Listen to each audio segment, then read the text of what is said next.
Hey guys, Rob from the Off Grid Tiny House, doing another walk and talk, and man, it's gonna rain again.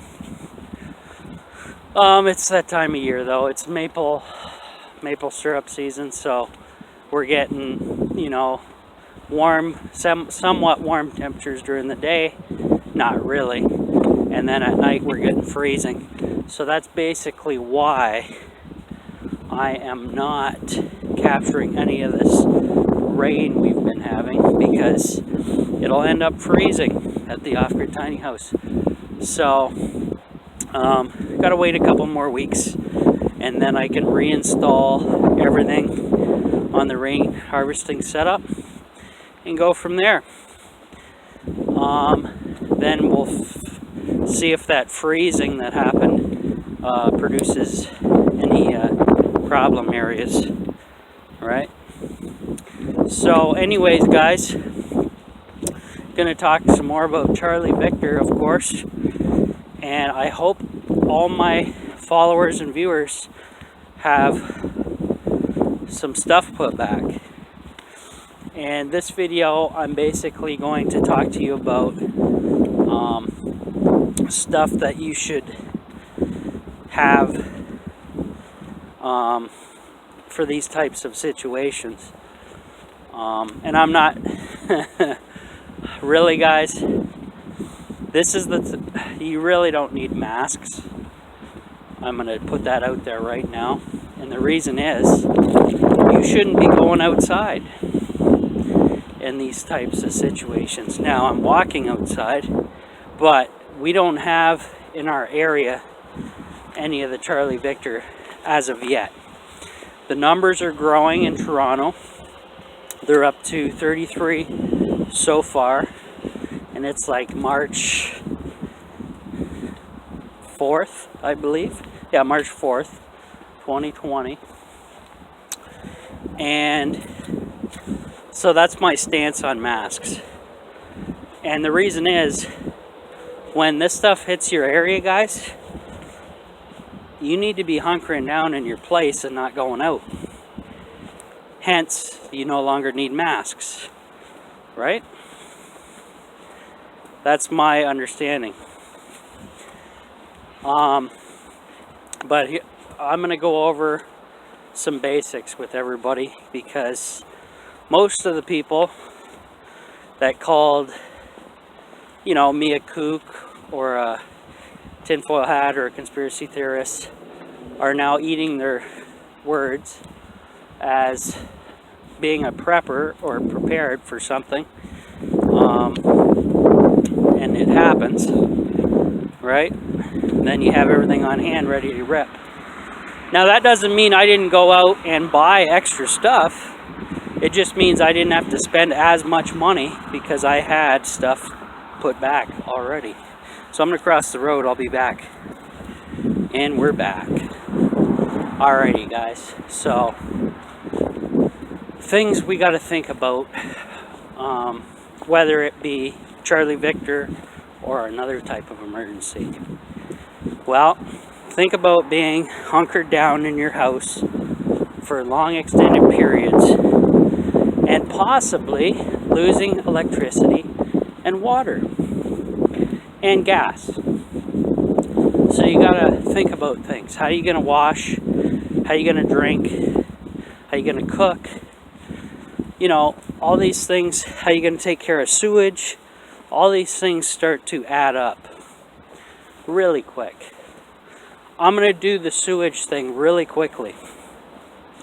5-gallon bucket and go buy a toilet seat.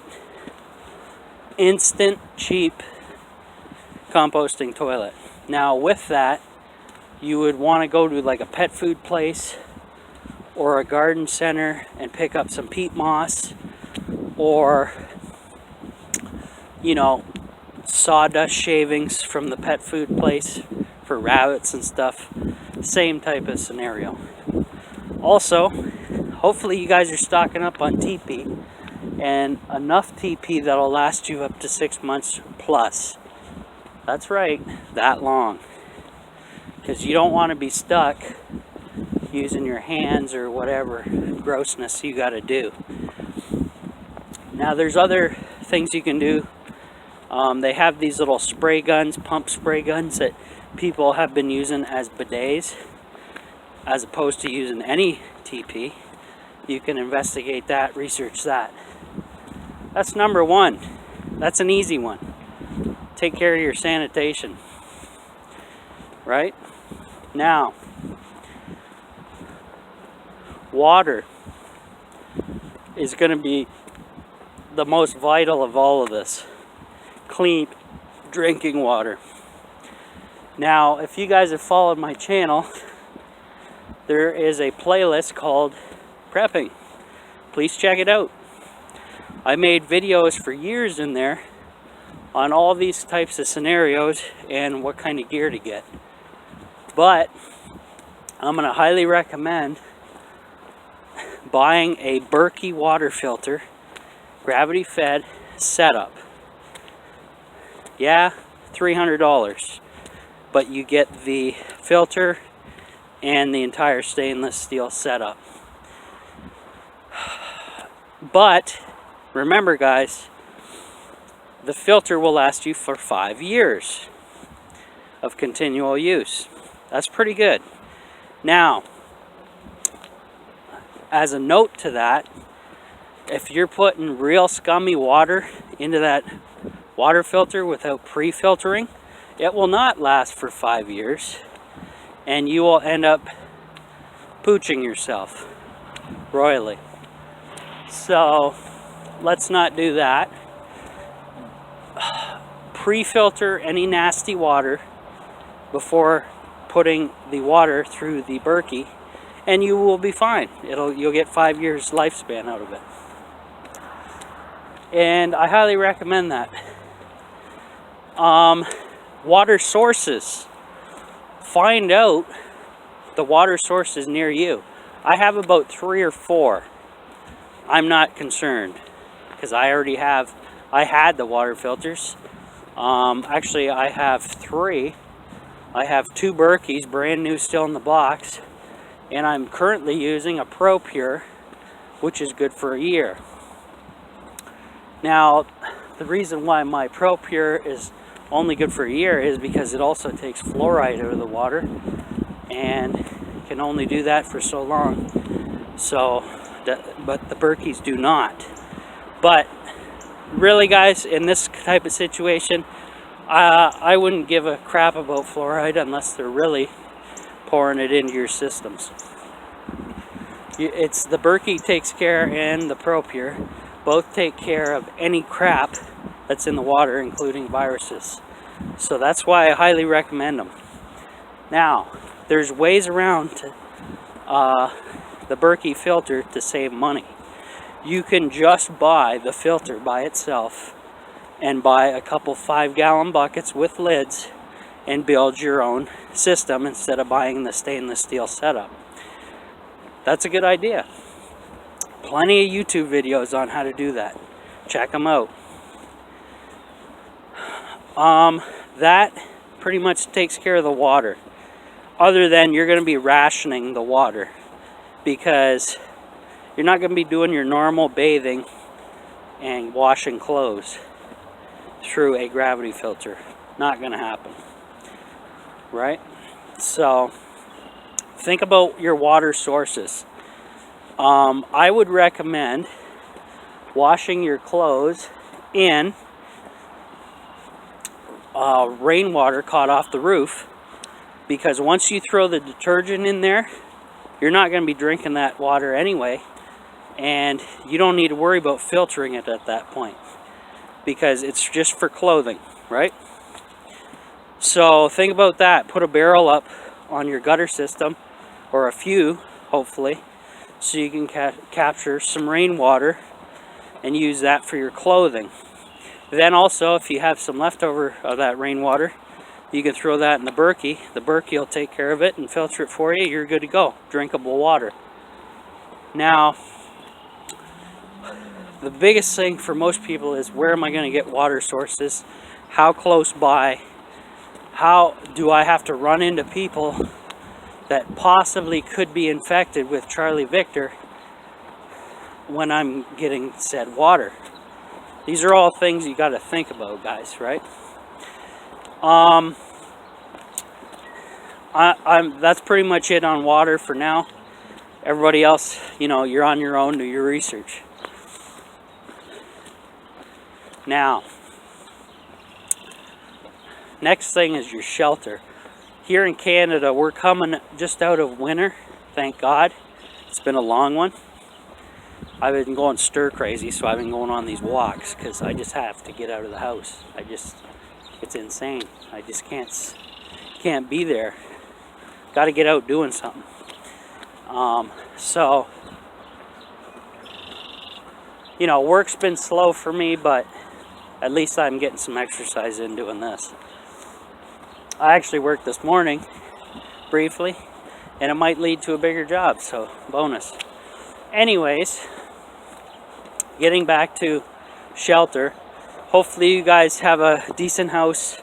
I know here in Canada we're just getting out of winter, maybe a couple more weeks of nasty weather, and then we're home free into spring, summer.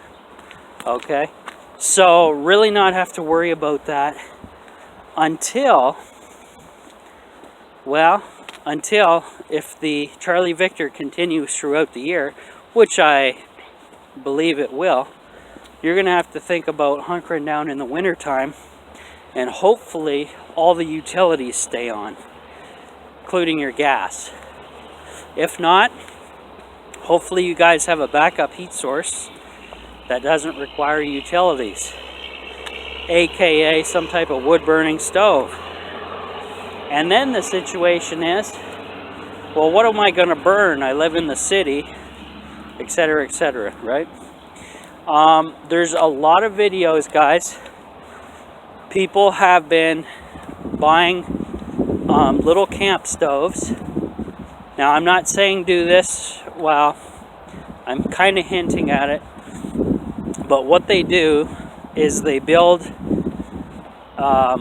they run the venting through a window in your house with a piece of plywood. It's going to take a little bit of construction work for you guys.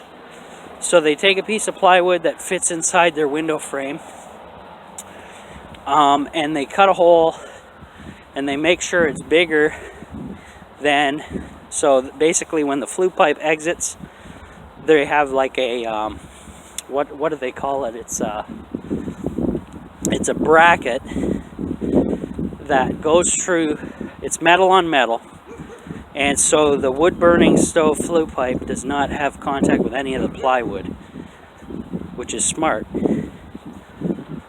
And they run their exhaust pipe right out.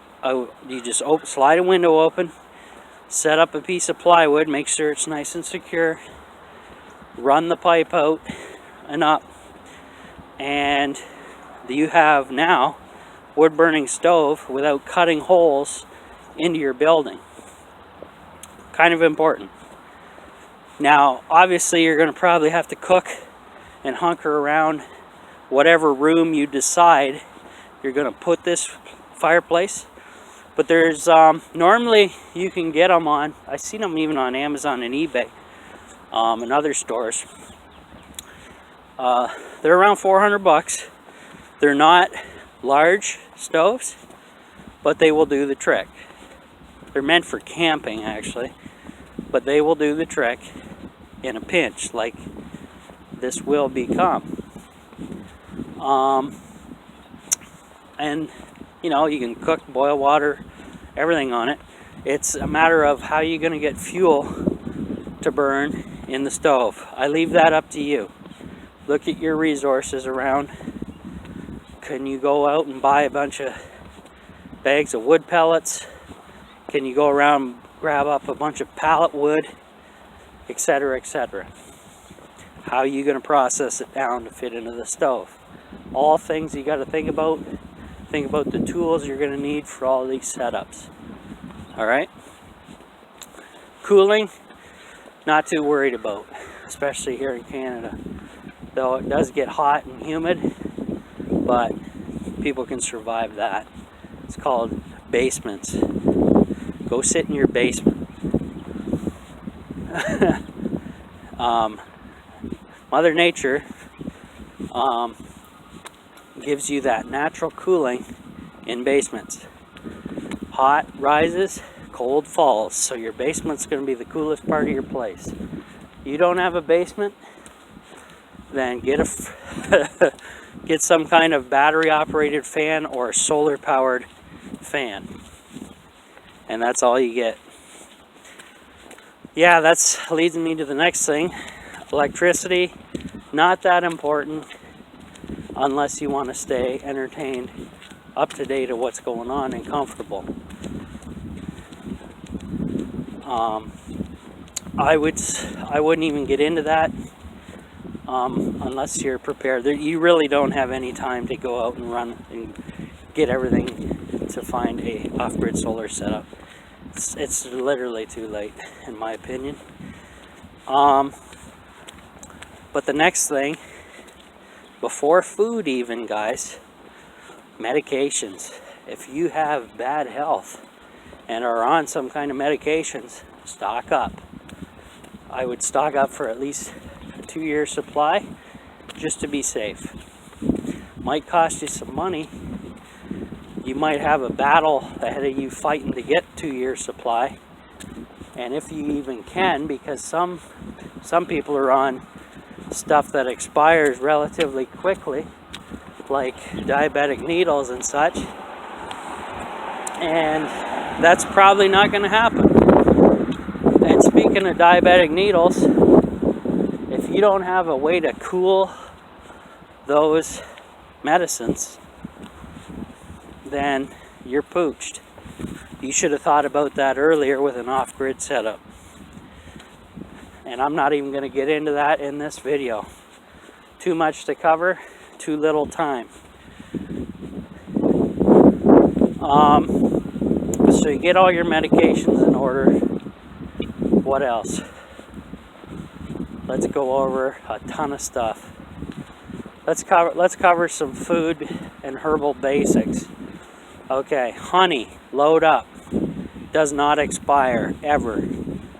Mustard does not expire ever. You can use it as a good seasoning on whatever food you're eating. Rice dry goods is especially important. Rice, beans, barley, lentils. Stock up. Put them in a cool, dry location that's dark. Last 25 years. Might not taste good in 25 years, but edible to some degree. And I don't think this emergency is going to last much longer than that, but better safe than sorry.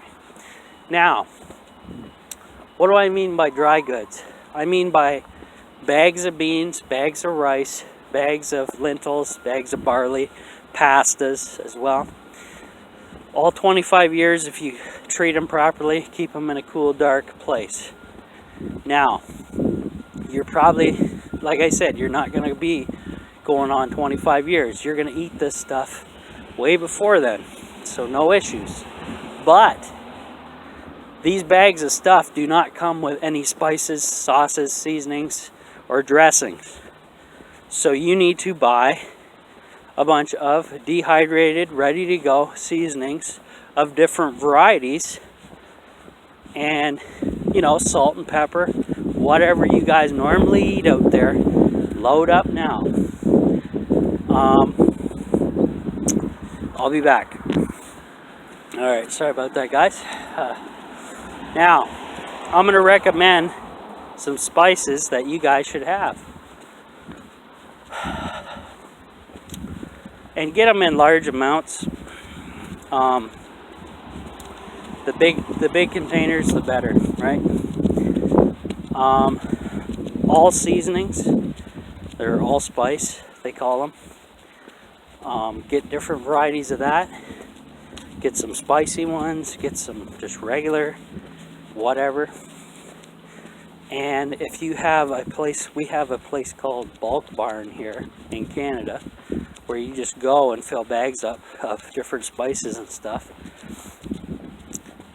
I would recommend turmeric heavily, and I would put it in almost every meal. Really doesn't have a taste. It's orangey in color. Very good for you. Garlic, obviously, well known. Cinnamon, well known. Ginger, well known. Good for nausea, upset stomach, all that. Licorice root and dandelion root. Might be harder to find. Buy it online on Amazon for it sells out. Definitely. Now, you use these in a tea format, so you can just put them in a cup or a coffee cup, you know, boil them in water and slowly drink them. Now, I recommend, because I've done this many times, when you steep them in your coffee cup, they're going to probably, most likely, they're going to be loose leaf roots. That's fine. Just drink around the roots, right? Obviously. Now, what I do is when I'm done the tea, I keep the roots in the cup and let it sit overnight. What does that do? It dries the roots back up. You can steep them more than once. And I highly recommend that, because normally your first batch is pretty weak. Second batch, better. So if you leave them overnight, they dry back up, and you make another tea out of the same ingredients, same cup, then you'll be good. And after that, anything after that, you know, you can keep trying it as much as you can, but you pretty much got most of it out. Now, there's a lot of claims out there that the molecules in these plants will help, and I agree with that, because I've been using them on my dad, which he had, you know, I won't go into that big story, but he had, you know, cancer, and he's getting over that, and that was part of the regimen. We had him on that stuff. It seemed to help, along with everything other, every other thing I was giving him. So,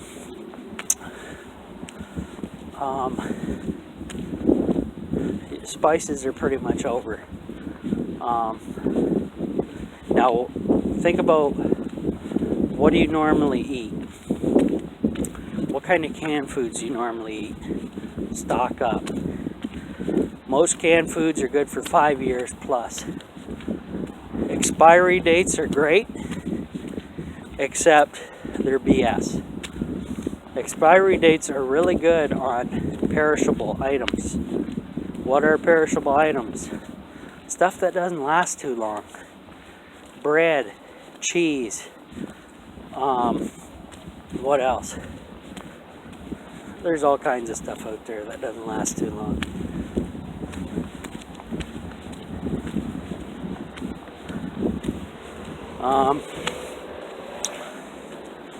Yeah, so stock up on canned food. Again, you can get lots of stuff with meat in it that'll last a long time. You know, there's Spam, there's stews, there's, you know, all kinds of stuff out there. The guy's corned beef, all kinds of stuff in a can, really. Get the best deals, check the dates. If the dates are still good when you purchase them, you'll probably get 5 years beyond. As well, once you purchase them, they're good for 5 years. Basically, is the rule of thumb. Now, if you are dreadfully concerned, you will be getting sick from eating something that you're unsure of. Our bodies are naturally attuned to deal with this, but you got to be smart.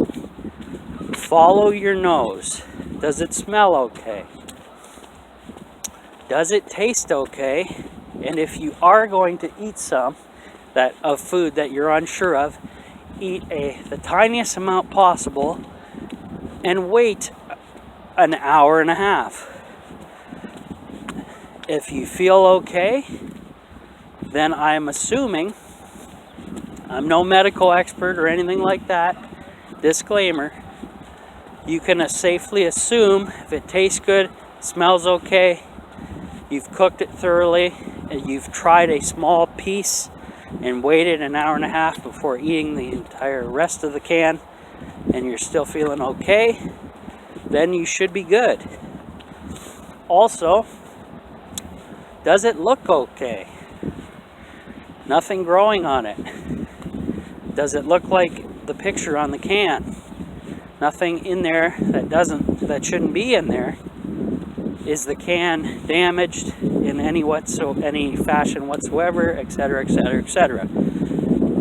That way, you don't end up poisoning you or your family members while hunkering down. Hopefully, this information's sinking in and helping so far. Now, like I said, on my channel, I've been called all kinds of things under the sun for prepping. I didn't spend a whole ton of money prepping, and it's paying off like gold, okay? I'm not out panic buying. I just got some more stuff while the getting's good and before shelves have been cleaned off. I'm not running around all crazy, oh, I need this, that, blah, blah, blah. No, I have the majority of the stuff. I'm just topping off and getting some fresher stuff.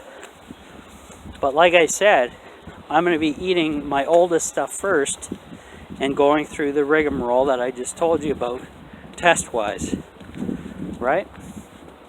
Now, if you're concerned about some of the food and are not sure about it, you can always, if you don't want to eat it, barter it off. Somebody out there may be starving. You can hand it off to them. Now, if they get sick or die from that, I'm not really too concerned because they should have been prepared and they should have done the testing that I just, told you about just a while ago, right? It's not that hard. So I wouldn't toss it out. You could either use it as bait if you're going to be hunting and snaring stuff, or you're going to be doing whatever, barter, send it out to somebody else. But I would be very careful with this situation with Charlie Victor to be in contact with anybody and even going out hunting, because the whole setup right now, guys, is you want to be locked in your house, doors locked shut, everything like that, and you just hunker down with your food and survive as long as possible. Now that's going to be troublesome for a lot of people because a lot of people are paycheck to paycheck and can't afford to sit at home for 6 months to a year with no income, right? Right. Makes sense to me. So, I smell weed. Somebody's lighting up or growing it.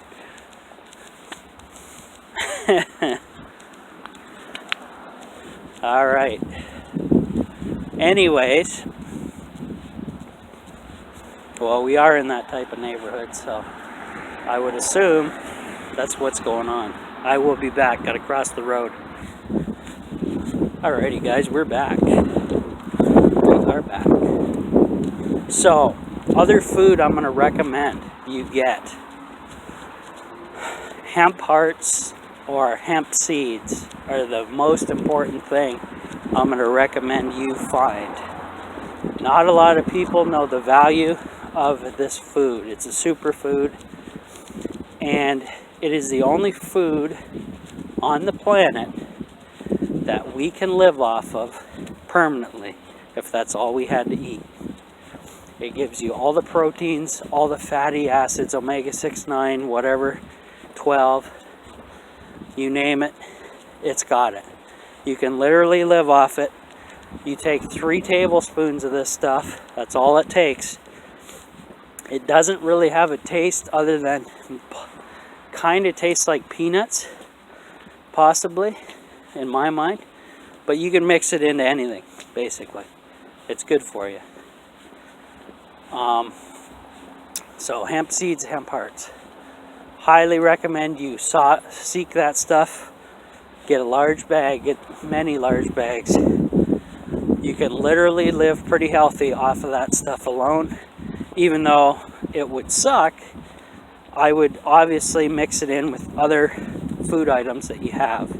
Throw it in soups, chilies, stews, whatever the hell you're gonna eat, right? Throw it in. Now,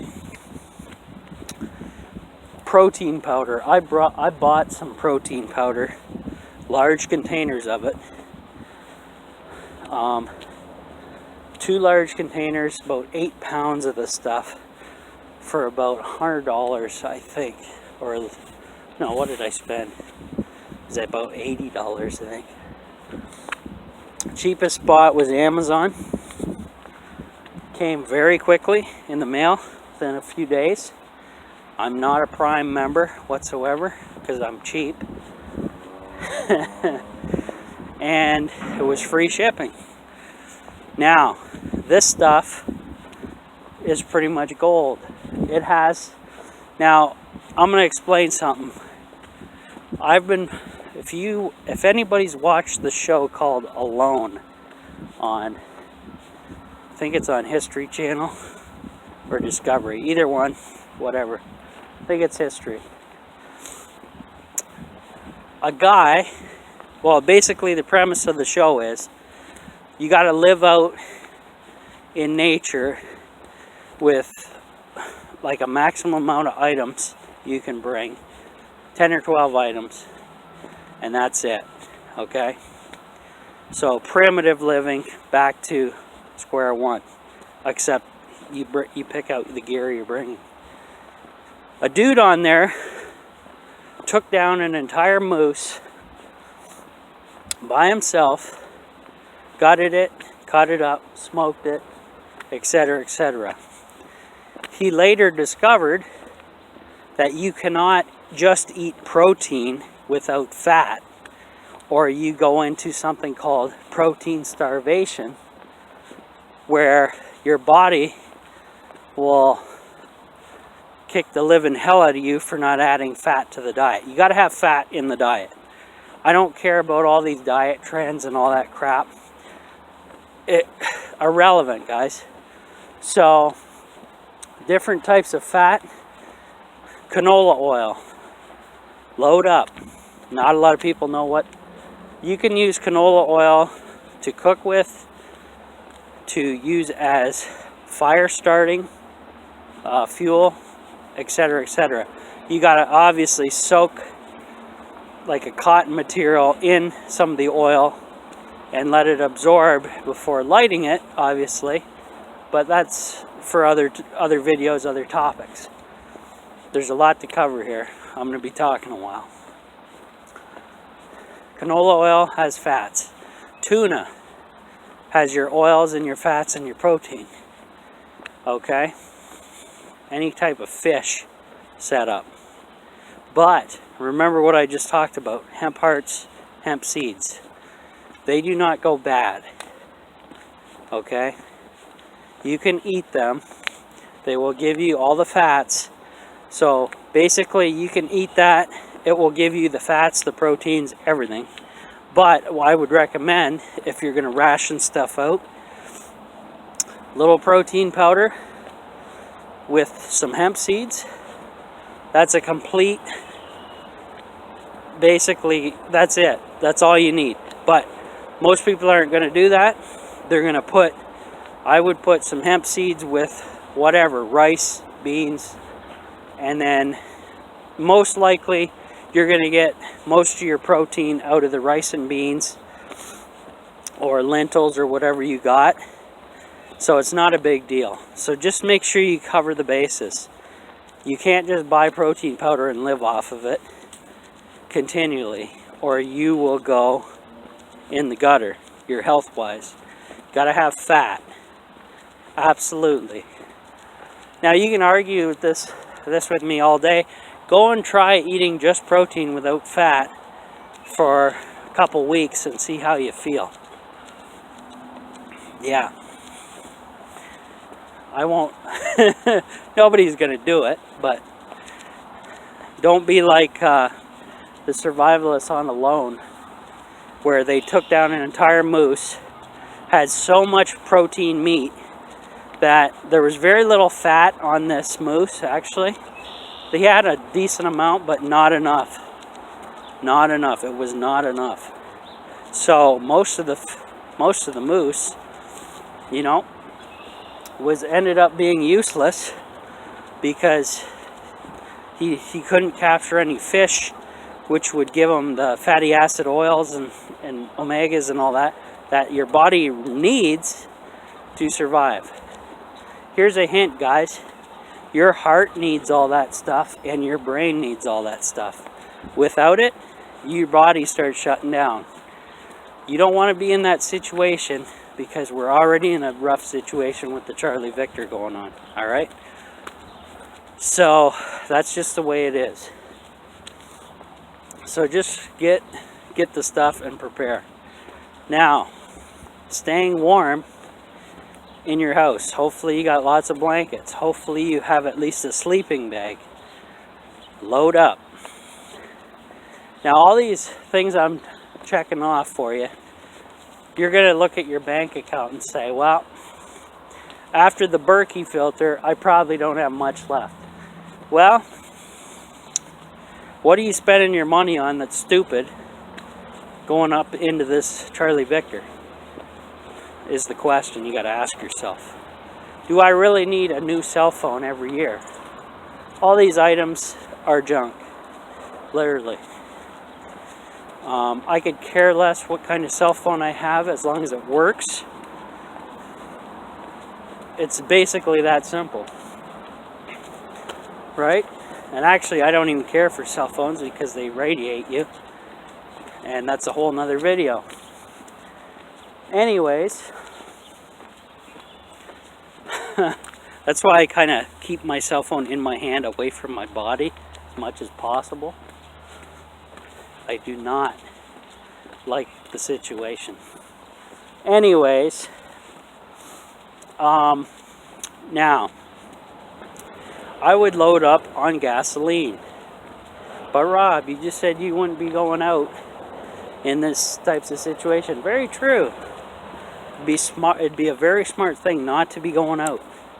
But if you have to, and you have no gasoline in your vehicles, and nothing's open, then what do they call that? Being pooched.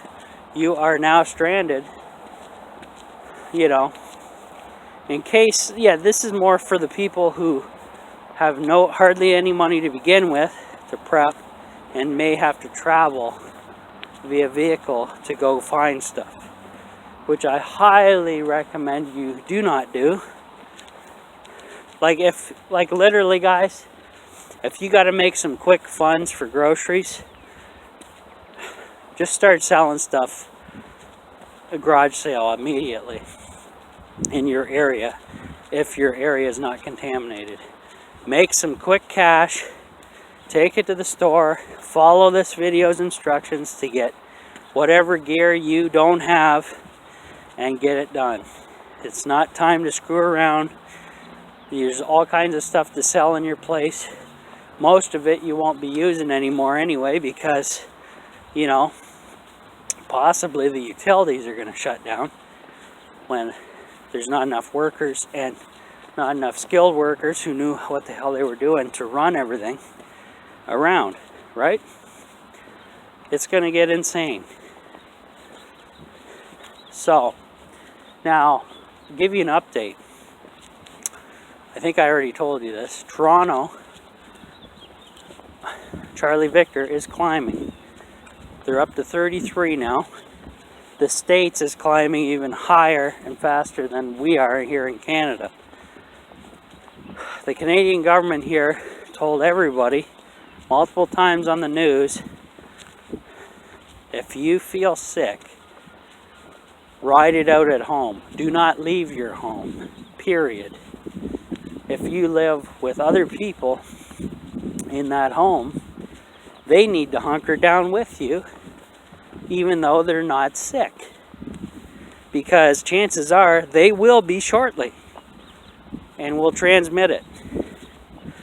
Now, the only time they want you to come into the hospital is if you feel extremely sick and have shortness of breath. That is the only time we want to go into the hospital.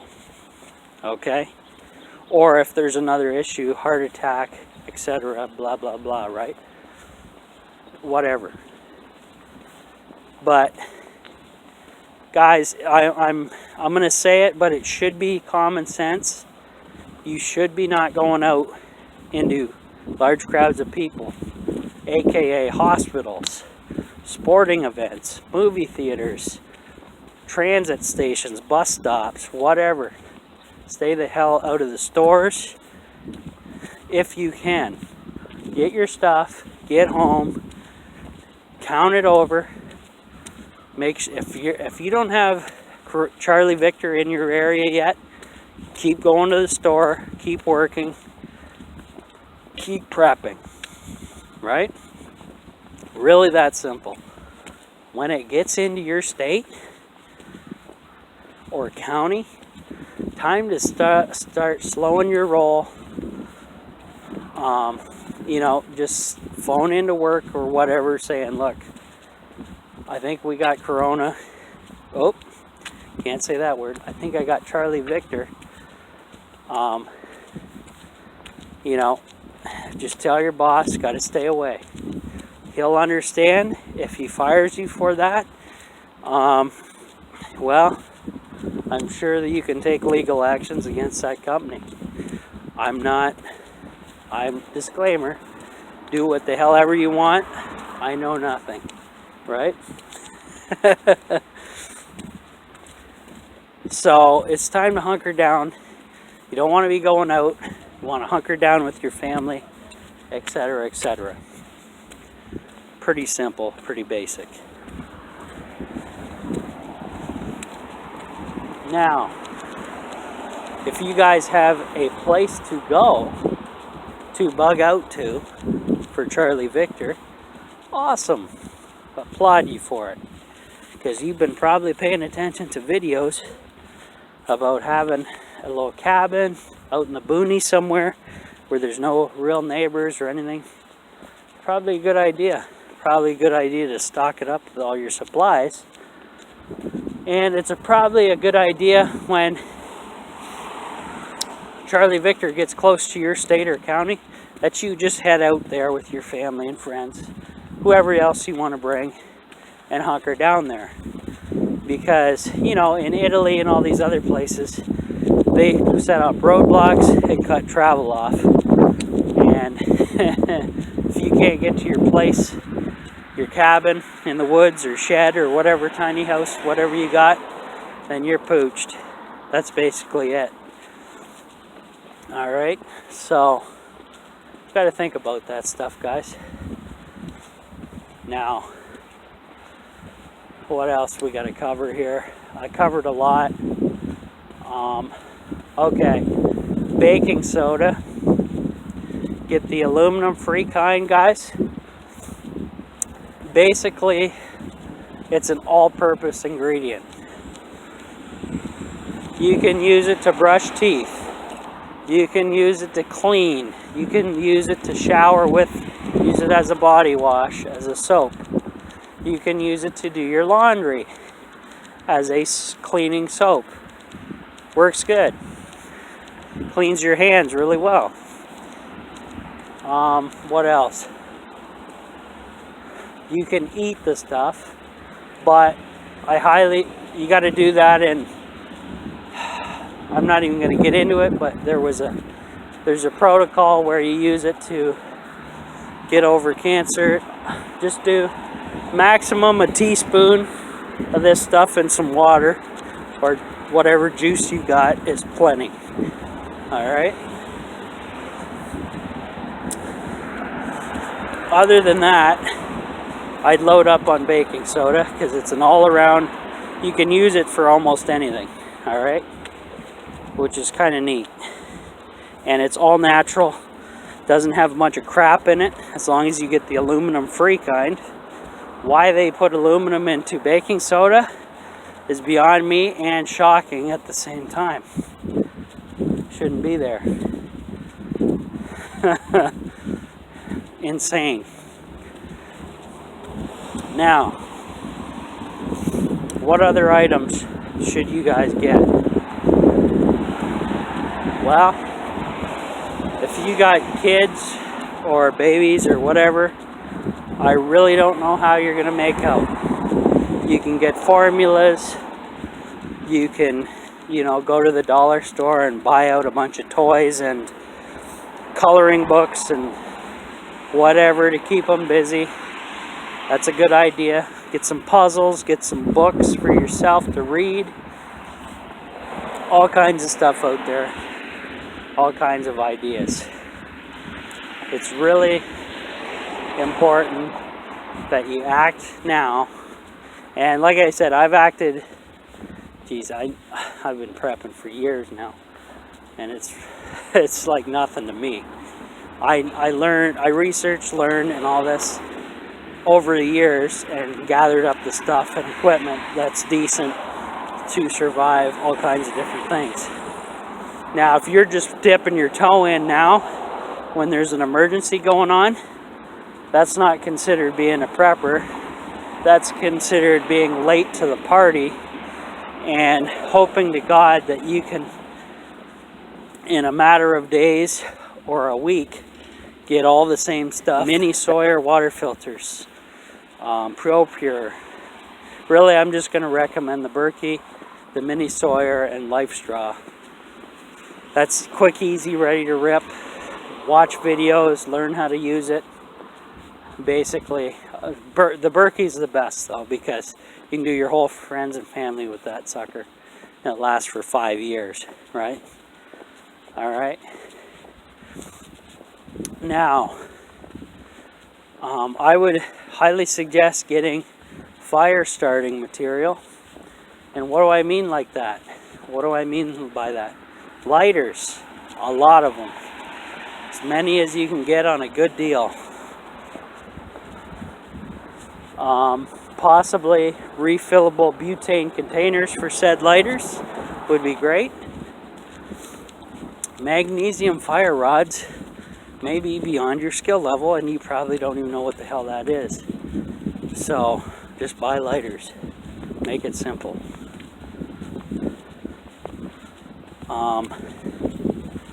What else?